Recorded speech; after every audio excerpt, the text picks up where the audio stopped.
দর্শক, বরিশালের বাকেরগঞ্জ উপজেলার দুদলমৌ গ্রামের শাহ আলম হাওলাদারের বাড়ির ঘটনা আপনারা সবাই অবগত আছেন। গতকাল ঠিক সকাল 6টা থেকে 6:30টার মধ্যে একটি বোমা বিস্ফোরণের ঘটনা ঘটে। আজকে প্রায় 24 ঘন্টা পার হলেও সে এলাকা একেবারে নিস্তব্ধ নীরবতার মধ্য দিয়েই পার করছে।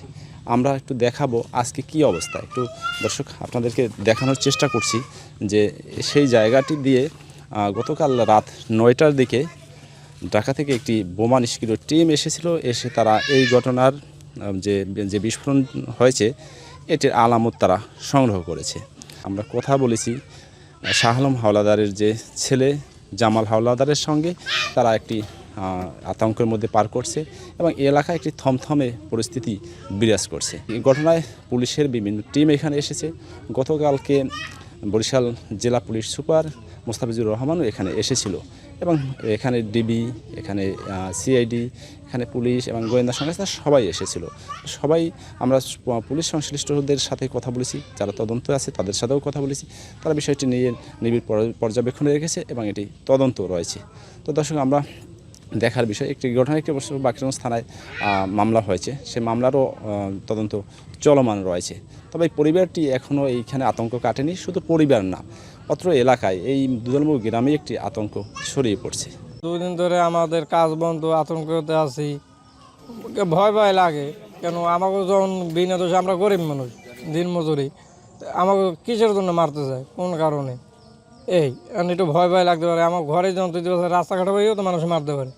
যে মনে করেন বিকট শব্দ হয়েছে এবং ওই যে 4 নং ইউনিয়নে সবাই শব্দটা পাইছে। সবাই অনেকে ভাবছে কি যে গাড়ির টায়ার পাঞ্চার হয়েছে, কি ট্রান্সমিটার বাস্ট হয়েছে, এরকমের ধরনের কিছু অনেক বিকট আওয়াজ হয়েছে। আজ হলে যে আমার ভাই বেরাদার যারা আশেপাশে ছিল, ওরাও ঘুমের থেকে, অত সকালে তো উঠিনি, ঘুমের থেকে সবাই উঠে আতঙ্ক হইয়া যার যার মতো দৌড়ে ছড়ছে যে কখনই কী হলো। পরবর্তীতে দেখে যে এই জায়গায় এই ঝামেলাটা হয়েছে। আবার বিদ্যুৎ থাকলে মনে করেন সম্ভব এই ঘরটা আর আমার এই চাচাতো বোনের ঘরটায় 2 ঘরের মানুষ, একটা মানুষও বাঁচতে পারতো না। তাই কারা এই ষড়যন্ত্রটা করেছে আমার 2 ভাইরে মারার জন্য? আমরা খুবই ভয়াবহ দিন কাটাইতেছি। আমাদের কালকে থেকে খাওয়া দাওয়া একদমই বন্ধ।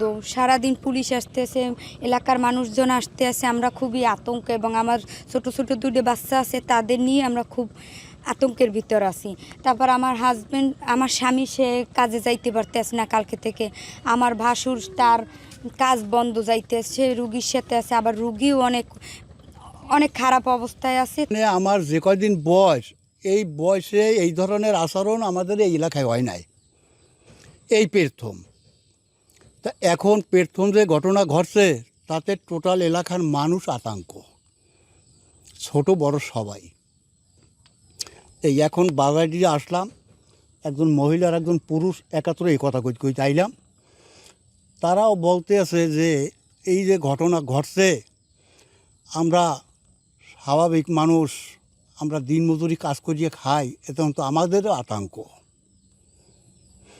কে করছে, কে উনিই জানে, আল্লাহই জানে, কোনো লোকের তো জানা নাই, দেখা নাই। এখন সবাই যারা আছি প্রত্যেকটা লোকই আতঙ্ক ব্যাপার দেয়। মানে আমার লাইফে এরকম ঘটনা ঘটে নাই, ঠিক আছে। তারপরে এখন একটু মানুষের মনে একটু ভয় ভয় কাজ করে, যেন এইটা সুস্থ একটা তদন্ত হইয়া জিনিসটা যেন বাড়ি করা যায়, যে কারা এর লগে জড়িত, কারা এই কাজটা করছে, ঠিক আছে। তো এই জন্য মানুষের এলাকা যদি বাড়ি করতে পারে, তো মানুষে একটা বল শক্তি আইবে যে পরবর্তীতে এইরকম কোনো ঘটনা আর ঘটবে না।